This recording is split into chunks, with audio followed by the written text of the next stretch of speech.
अमेरिकी राष्ट्रपति Donald Trump ने भारतीय सामानों पर 25% का भारी टैक्स लगाया है। इससे कई व्यापार के साथ साथ नौकरियों पर भी बुरा असर पड़ने वाला है।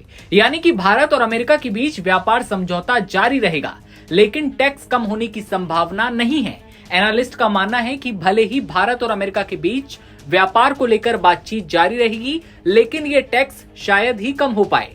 एक बड़े अमेरिकी अधिकारी ने यह भी बताया है कि भारत और अमेरिका के बीच कई बातों पर असहमति है, इसलिए किसी व्यापार समझौते पर तुरंत पहुंचना मुश्किल है। उन्होंने कहा कि भारत का बाजार हमेशा से बंद रहा।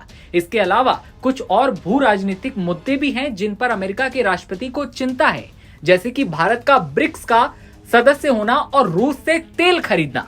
अधिकारी ने यह भी कहा कि भारत के साथ बातचीत सकारात्मक रही है, लेकिन ये मुद्दे बहुत पेचीदा हैं, इसलिए इन्हें रातों रात सुलझाया नहीं जा सकता। अमेरिकी व्यापार प्रतिनिधि जेमिसन ग्रीर ने कहा कि टैक्स शायद ही कम हो।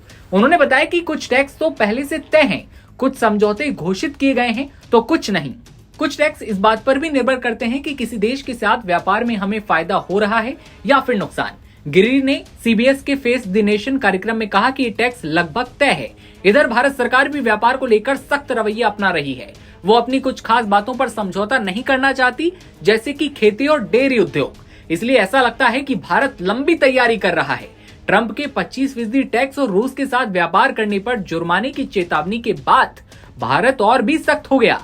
प्रधानमंत्री पीएम मोदी ने ट्रंप की टैक्स की चेतावनी का विरोध किया, लोगों से कहा कि भारत में बने सामान खरीदने हैं, और मोदी सरकार ने तेल कंपनियों को रूस से तेल खरीदने से नहीं रोका है। बहरहाल नरेंद्र मोदी ने कहा कि दुनिया की अर्थव्यवस्था में उथल पुथल मची है। उन्होंने कहा कि हमें वही चीजें खरीदनी हैं जो भारतीयों ने बनाई हैं। पीएम मेक इन इंडिया कार्यक्रम को मजबूत करने पर ध्यान दे रहे हैं। अमेरिका की टैक्स लगाने के बाद ये और भी ज्यादा जरूरी हो गया है। इसके साथ ही मोदी ने कहा कि हमारे किसान, छोटे उद्योग और युवाओं के लिए रोजगार का ध्यान रखना सबसे जरूरी है। मामले की जानकारी रखने वाले लोगों ने बताया कि मोदी सरकार ने तेल कंपनियों को रूस से तेल खरीदने से मना नहीं किया है।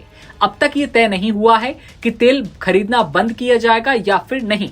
सरकारी और प्राइवेट तेल कंपनियों को अपनी पसंद के स्रोत से तेल खरीदने की इजाजत है। भारत अब ये देखेगा कि अमेरिका के टैक्स का कितना असर होता है और ये कब तक चलते हैं। भारत सरकार निर्यात करने वाले कारोबारों को बचाने की योजना बना रही है। सरकार उन्हें अपना ब्रांड मानने और बढ़ावा देने के लिए भी कह रही है। ऐसे में देखने वाली बात होगी आगे क्या कुछ बड़े अपडेट सामने आते हैं, क्योंकि पीएम मोदी साफ तौर पर भारत में जो सामान बनता है उसको लेकर उसको बढ़ावा दे रहे हैं। मेड इन इंडिया का जो नारा है उससे आगे बढ़ा रहे हैं। और तेल खरीदने को लेकर अभी कोई एडवाइजरी जारी नहीं हुई है या फिर ऐसा कुछ नहीं कहा गया है। रूस से अभी तेल खरीदा जा रहा है। खबर पर आपकी क्या राय है कमेंट सेक्शन में बताइए और तमाम खबरों के लिए बने रहिए नवभारत टाइम्स के साथ। नमस्कार।